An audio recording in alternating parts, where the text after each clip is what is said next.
নমস্কার। সুশান্তবাবু একটি কোশ্চেন করেছেন বা ওপিনিয়ন ফর্ম করেছেন বলা ভালো। At present, it is not possible to evict tenants as per Tenancy Act. Unfortunately for the landlords, eviction case gone on for years, amendment in Tenancy Act required. দেখুন, যদি বলতে চান delay, তাহলে একটু delay হয়, তবে পূর্বের মতো নয়। কারণ এখন রিটিন স্টেটমেন্ট ফাইল করতে হয় 3 মাসের মধ্যে, ম্যাক্সিমাম 4 মাস, তাও কস্ট দিয়ে। নিয়ম হচ্ছে 30 দিনের মধ্যে ফাইল করতে হয়, তারপর না করলে শোকজ করতে হয়, কারণ দর্শাতে হয়। কারণ যদি ঠিকমতো না হয়, কোর্ট যদি মনে করে কারণগুলো ঠিক নয়, তাহলে এক্স পার্টিও অর্ডার করে দিতে পারে, রিটিন স্টেটমেন্ট অ্যাকসেপ্ট নাও করতে পারে। তবে একটা কথা আপনাদের বলি, যে এই ধারণাটা ভুল যে টেনেন্টের এগেনস্টে মামলা করে জেতা যায় না। আপনি খবর নিয়ে দেখতে পারেন যে টেনেন্সি বা টেনেন্টের এগেনস্টে মামলা করে ল্যান্ডলর্ডরা মোটামুটি 90% ক্ষেত্রে জিতে যায়। তার প্রথম কারণ হচ্ছে আপনার অ্যাক্ট এখন অনেকটাই ল্যান্ডলর্ডদের ফেভারে, বেশ করে 2G যে প্রভিশনটা আছে সেটা কিন্তু অ্যাবসলিউটলি ল্যান্ডলর্ডদের ফেভারে। এছাড়াও যদি 2G না হয়েও যদি প্রপার টেনেন্সি অ্যাক্টের মামলা হয় section 6(4) West Bengal premises tenancy অ্যাক্টে, সেক্ষেত্রে রিজনেবল রিকোয়ারমেন্টের ক্ষেত্রে কিন্তু আপনি 100% জিতবেন।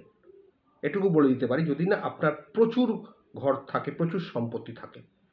কারণ এই রিজনেবল রিকোয়ারমেন্টের ক্ষেত্রে সুপ্রিম কোর্ট পরিষ্কার বলে দিয়েছে, ল্যান্ডলর্ডকে বাধ্য করা যাবে না তার চয়েস নিয়ে। তার যেটা চয়েস সেটাই সে চাইতে পারবে।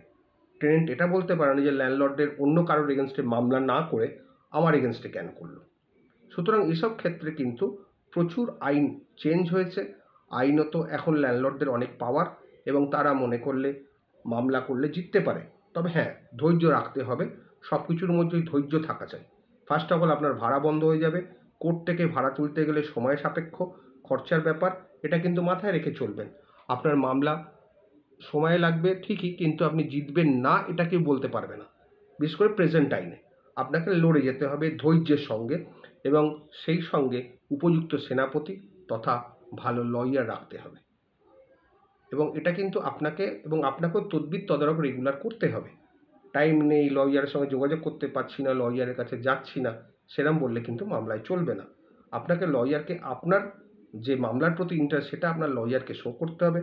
লয়ারকে তার যথাযথ পারিশ্রমিক দিতে হবে, তবেই লয়ার কিন্তু আপনার জন্যে ভালো মতো লড়বে, ব্রেন খাটাবে। আপনি যদি লয়ারের পারিশ্রমিক না দেন, কম দেন, লয়ার তার ব্রেনটি খাটাবে না। এই সত্যটা, ধ্রুব সত্যটা কিন্তু মাথায় রাখবেন। হ্যাঁ, অনেকের দেওয়ার সামর্থ্য থাকে না, সেটা অন্য ব্যাপার, সেটা এক্সেপশন। বহু লয়ারকে জানি তারা কখনো কখনো অনেক কম পয়সায়ও মামলা করেন, যদি তার ক্লায়েন্টের অবস্থা খুবই দুর্বিষহ বা শোচনীয় হন। তবে সেটা সিক্রেটলি করেন, সকলের সামনে বলেন না। কারণ কি হয় জানেন, তাতে যাদের ধরুন দেবার ক্ষমতা আছে তারাও বলবে আমার কিছু নেই। সুতরাং আপনাদের দেখতে হবে যে মামলা করতে গেলে ফার্স্ট অফ অল ধৈর্য, সময়, অর্থ, এই তিনটে যদি আপনার থাকে, আপনি মামলায় জিতবেন। মামলাটা ঠিকমতো লেখা চাই, ফাইল করা চাই, এবং নির্ভুলভাবে ফাইল করা যায়, যাতে পরে আর অ্যামেন্ডমেন্ট করে সময় নষ্ট করতে না হয়। প্রেমিসেস টেনেন্সি অ্যাক্টের মামলায় জেতা যায়, ট্রান্সফার প্রপার্টি অ্যাক্টেও মামলায়ও জেতা যায়, এবং লিভ অ্যান্ড লাইসেন্সের ক্ষেত্রেও জেতা যায়। এই নয় যে মামলা করে জেতা যাবে না, সেটা ভুল। অ্যামেন্ডমেন্ট টেনেন্সি অ্যাক্টে হয়েছে, ভবিষ্যতেও হবে। তবে যেটা অ্যামেন্ড হওয়া দরকার বলে মনে করি, যে যাদের বহু পুরনো ভাড়া, তাদের ভাড়াটা অবশ্যই অ্যামেন্ড করে বাড়ানো উচিত। এবং আরেকটা যেটা করতে পারে গভর্নমেন্ট, যে টেনেন্সি এগ্রিমেন্টটাকে রেজিস্টার্ড করা উচিত। তাহলে কেউ লুকোতে পারবে না কি আছে না আছে, এবং গভর্নমেন্টের যে রেট বেঁধে দেওয়া উচিত যে এইখানে এই ভাড়াটা হওয়া উচিত, তাতে যারা দিতে পারবে তারা নেবে, যারা দিতে পারবে না তারা নেবে না।